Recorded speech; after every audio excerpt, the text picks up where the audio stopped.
Isa sa mahalagang dapat usapin ay ang tungkol sa mga paniniwala sa Eukaristiyang sakramento bilang katawan at dugo ni Kristo. Ano ba ang paniniwala ng mga iba't ibang sanga ng Kristyanismo dito? May tatlong kategorya. Ang unang kategorya ay ang paningin sa komunyon bilang isang seremonyal o memorial lamang. At ang tinapay, na minsan crackers ang gamit, at bino, na minsan grape juice ang gamit, ay walang pagbabago, kundi nagsisilbing simbolo o representasyon lamang kay Kristo. Ang ilang sakop nito ay ang United Church of Christ or UCCP sa Pilipinas, Jehovah's Witness, Baptists, Mormons, at Evangelicals. Ang ikalawang kategorya ay ang paniniwala na ang presensya ni Kristo sa Eukaristya ay espiritual o kabahagi lamang. Ito ang paniniwala ng mga Anglicans, Reformed or Calvinists, Lutherans, at Evangelical Anglicans. Ito ay mga ilang halimbawa na may ganitong paniniwala. At ang ikatatlo ay ang paniniwalang buo, na ang inikonsagra na tinapay at bino ay naging katawan at dugo ni Kristo. Ang terminolohiyang ginamit sa Ingles ukoy dito sa laman at dugo ni Kristo ay in the specie of bread and wine. Ang Katoliko at Orthodox ay nagkakaugnay sa paniniwalang ito. At dito, tuluyan na nating bigyan ng karagdagang linaw tungkol sa gawaing adorasyon na siyang paksa ng ating presentasyon kaugnay sa Adorasyon Nocturna Filipina. Ano lang ba dito ang mayroong Eukaristikong adorasyon labas ng misa? Sagot: ang Katoliko. At sa malimit na okasyon, ang Ignacio Lutherans, isang sektor sa loob ng Lutheran Church, at Anglo-Catholics, isang sektor naman sa loob ng Anglicans. Ito lamang ang mayroong Eukaristikong adorasyon labas ng misa. At pareho naman silang gumagamit ng monstrance sa paglalantad sa konsegradong hostyas. Ang sa Orthodox naman, kahit buo ang paniniwala nila tungkol sa Eukaristya bilang katawan at dugo ni Kristo, hindi nila gawain ang adorasyon ng Eucharistías labas ng misa dahil tinatanggap na nilang sapat ang liturhiyang pagsasamba na gamit nila sa misa. Kaya masasabi natin na wala nang mas malalimang pamimigay ng Eucharistikong adorasyon kesa sa Santos Katolikong Simbahan. At ito ang sentrong gawain ng Adorasyon Nocturna Filipina.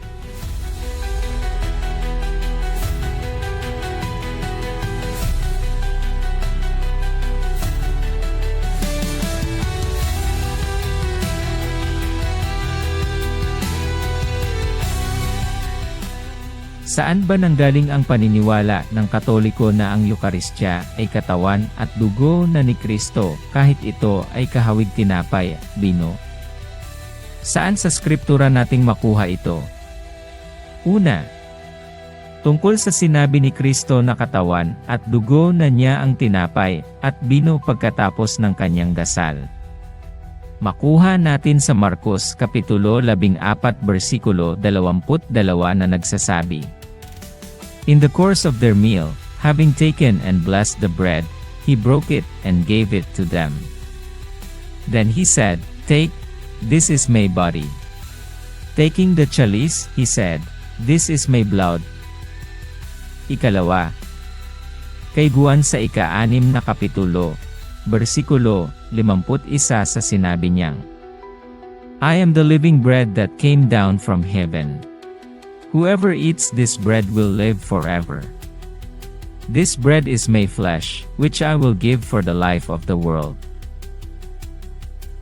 Ngayon, paano ba natin masasabing pagkakahawig na tinapay at bino ay katawan at dugo ni Kristo pagkatapos ng inikonsegrar?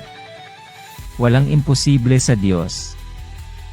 Nakalagay kay Mateo Kapitulo 11 versikulo 26 na, "And Jesus said to them, 'With God, nothing is impossible.'" Makapagbigay rin tayo ng maraming halimbawa na ang Diyos ay nakakapag-anyo sa gusto niya. Sa katunayan, nakakapag-anyo ang Diyos sa gusto niya katulad ng pakikipagbilang tao kahit bago pa sa panahon ni Kristo sa Lumang Testamento.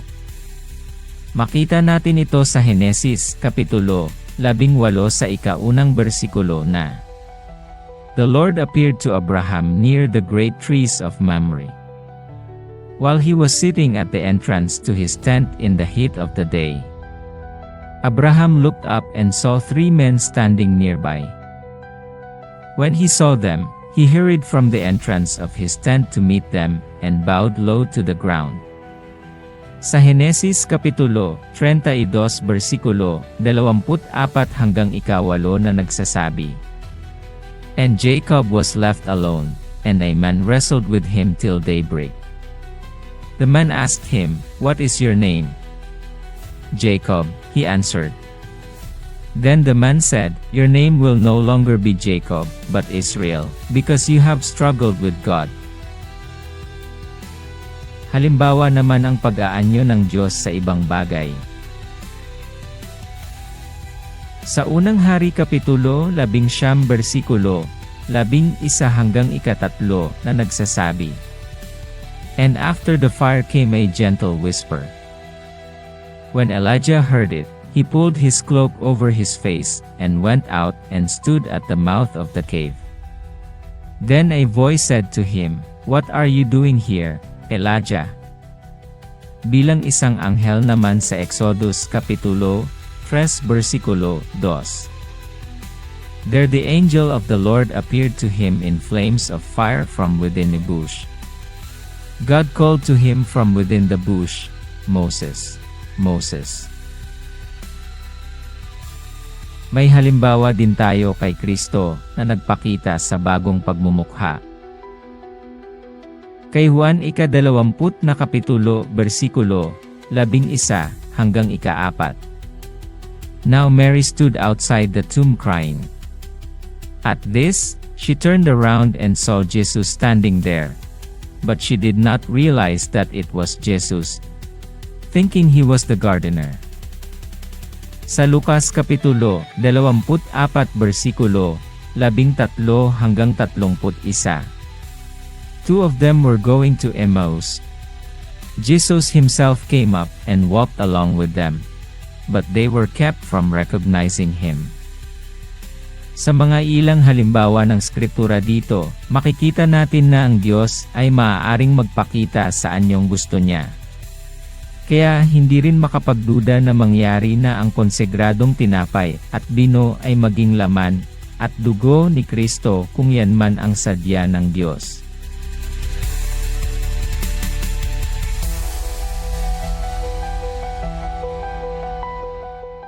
Sa pangkalahatang sektor ng Protestante, hindi malayo sa Katoliko ang gawaing komunyon nila. Gamit din nila ang pan at bino. Sa nagdaang salaysay, paiba-iba lang nga ang turi ng iba't ibang sekta ng Protestante sa Eukaristya. May naniniwala na ito ay parte lamang bilang katawan at dugo ni Kristo, habang may naniniwala na ito ay bilang simbolo o representasyon lamang. Mga nagkasing tulad sa mga aspeto ng Katoliko nito ay: una, nagagamit din nila ang mga salitang Eucharist, Holy Communion, Lord's Supper, sa pagtukoy nito. Ikalawa, paminsang paggamit ng hostyas sa komunyon maliban sa tinapay o crackers.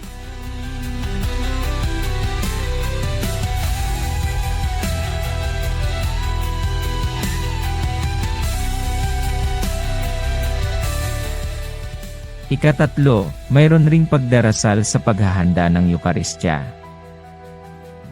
In the night in which he was betrayed, our Lord Jesus took bread and gave thanks, broke it and gave it to his disciples, saying, "Take and eat. This is my body given for you.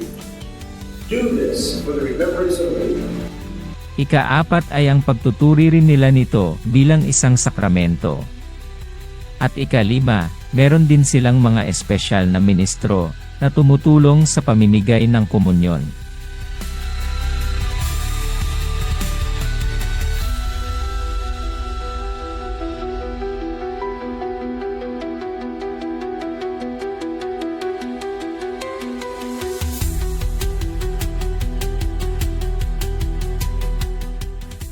Ang ilang hindi nagkasingtulad naman ay: una, ang pagsubo ng dalawang sangkap, pan at bino, sa kanilang komunyon.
Ikalawa, ang gamit nila maliban sa hostyas para sa pan, ay ang crackers at pangkaraniwang tinapay. Sa bino naman, maaari nilang gamitin ang grape juice. Hindi ito kahit minsan ginagamit sa Katolikong simbahan. Ikatatlo, maliban sa Anglo-Catholics, ang komunyon ay hindi kailanganing or pangkaraniwang gawain sa lahat ng services nila, kundi sa pinili or espesyal na okasyon lamang. Ang mga naisalaysay dito ay itinuri bilang pangkalahatang deskripsyon sa napakaraming sekta ng Protestante. Bawat isa pa sa kanila ay may kani-kanilang kaibahan. Subalit hindi natin intensyon na suriin pa ito. Kaya, sa presentasyon na ito, ang sadya po natin ay ang pagpapakita ng isang pangkalahatang larawan na nagkukumpara sa praktis ng Katoliko at Protestante ukol sa komunyon. Subalit isang bagay ang malinaw na wala sa mga Kristyanismong simbahan, maliban lang sa Katoliko. At ito ay ang pangkat ng nagbibigay ng Eukaristikong adorasyon labas ng misa. Sa Pilipinas, ang kinikilala na may gawaing ito ng Vatican ay ang Adorasyon Nocturna Pilipina.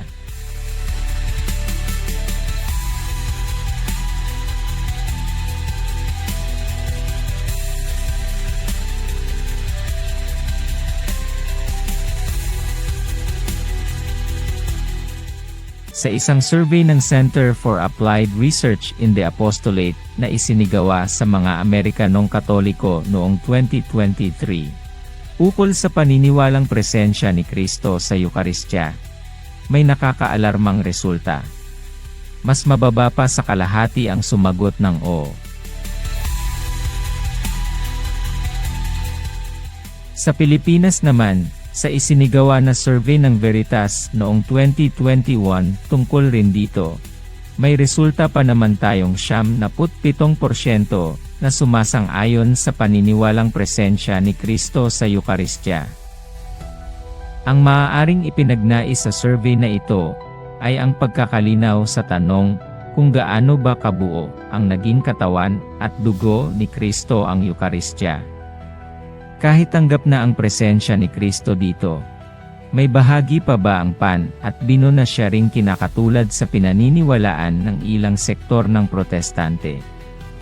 Ang kaalaman natin sa turo ng simbahang Katoliko ukol sa Eukaristya ay mahalaga. Dapat malinaw sa kaalaman natin na pagkatapos ng pagkonsegrar ng pari sa pan at bino, ito ay buong buo, katawan at dugo na ni Kristo. Wala nang kabahagi ang pan o bino, kahit may pagkasing katulad sa paningin nito. Mabasa natin ito sa pahayag ng Catholic Encyclopedia. When, therefore, he said, "This is my body," the bread became, through the utterance of these words, the body of Christ.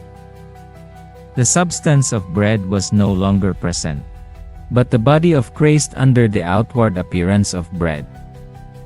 The words of institution were at the same time the words of transubstantiation. Thomas speaks here of transubstantiation. So Thomas says, in the great act of consecration, the substance of the bread and wine, that is to say, their deepest and core reality, change into the body and the blood of Jesus, even as the appearances, accidents, species of the bread and wine remain.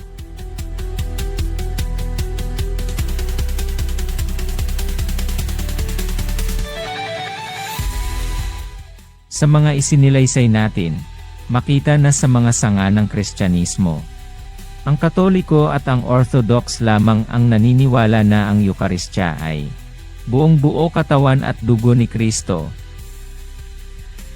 Subalit dito sa dalawa, ang Katoliko lamang ang mayroong Eukaristikong adorasyon labas ng misa. Ito ang nangingiba sa simbahan natin.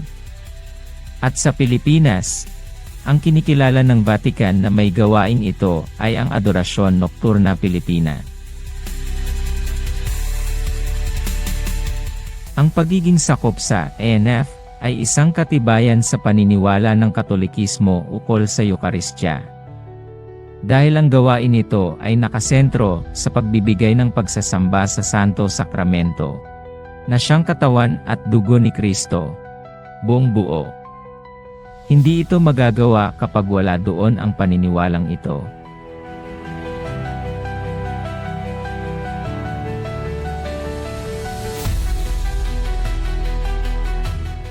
Itapos po natin ang ating presentasyon sa isang imbitasyon na makilahok sa panggabing Eukaristikong adorasyon ng Adorasyon Nocturna Pilipina. Sana magkita-kita po tayo dito. Salamat. Sambahin ang Panginoon magpakailanman.